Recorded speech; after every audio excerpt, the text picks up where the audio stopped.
पहला उदाहरण है, आपको एक प्रश्न दिया गया है, दो बिंदु 4, -6 और -2, -5 बिंदुओं से जाने वाली सरल रेखा का ढाल ज्ञात करें। हमने ये देखा है बच्चों कि दो बिंदु अगर आपको दिए जाते हैं किसी सरल रेखा पर, मान लीजिए Px1 y1 और Qx2 y2, तो उसका ढाल m से प्रदर्शित होता है और m का मान y2 - y1 upon x2 - x1 के रूप में दिया जाता है।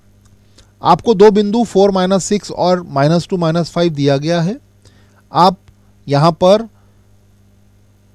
y2, y1, x2, x1 का मान रख करके आप उसे हल करते हैं तो आप पाते हैं कि दी गई सरल रेखा की प्रवणता -1/6 के रूप में आपको मिल रही है। दूसरा उदाहरण में आपसे दो हिस्सों में पूछा गया है।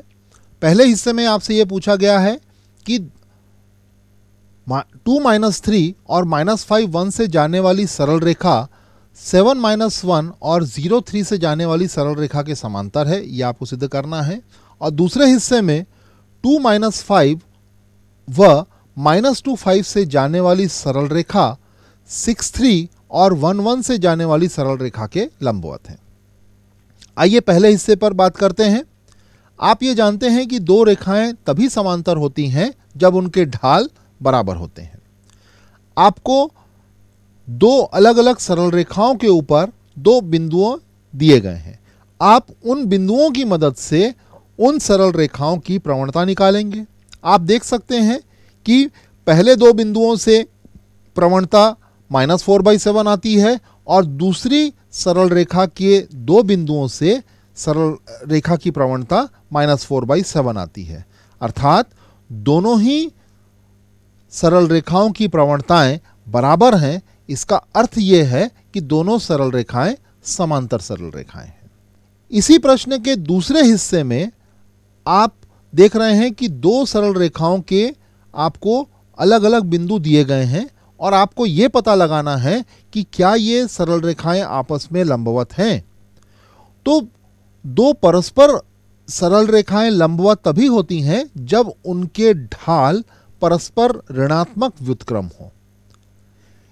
इसे पाने के लिए आप पहली सरल रेखा के दो बिंदुओं 2 - 5 और -2 5 की मदद से उसकी प्रवणता निकालते हैं तो आपको यह प्रवणता -5/2 के रूप में मिलती है। और दूसरी सरल रेखा के दो बिंदु 6 3 और 1 1 से आप प्रवणता निकालते हैं तो आपको इसकी प्रवणता 2/5 के रूप में मिलती है। आप -5/2 और 2/5 के बीच का अगर संबंध देखें तो ये एक दूसरे के ऋणात्मक व्युत्क्रम हैं। अर्थात जो दो सरल रेखाएं दी गई हैं उनकी प्रवणताएं आपस में ऋणात्मक व्युत्क्रम हैं।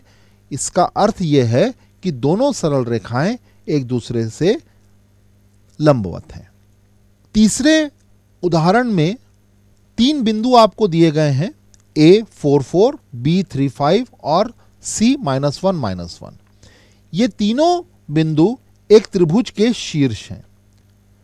पाइथागोरस प्रमेय का उपयोग किए बिना आपको यह सिद्ध करना है कि यह त्रिभुज एक समकोण त्रिभुज है।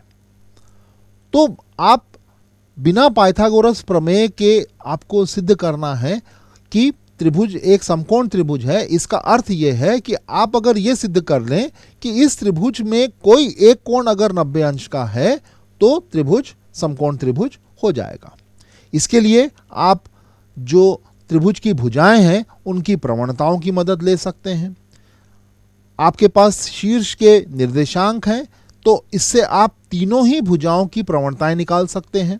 आप देख सकते हैं कि एक भुजा की प्रवणता -1 आई है, दूसरी भुजा की प्रवणता 3/2 आई है और तीसरी भुजा की प्रवणता 1 आई है।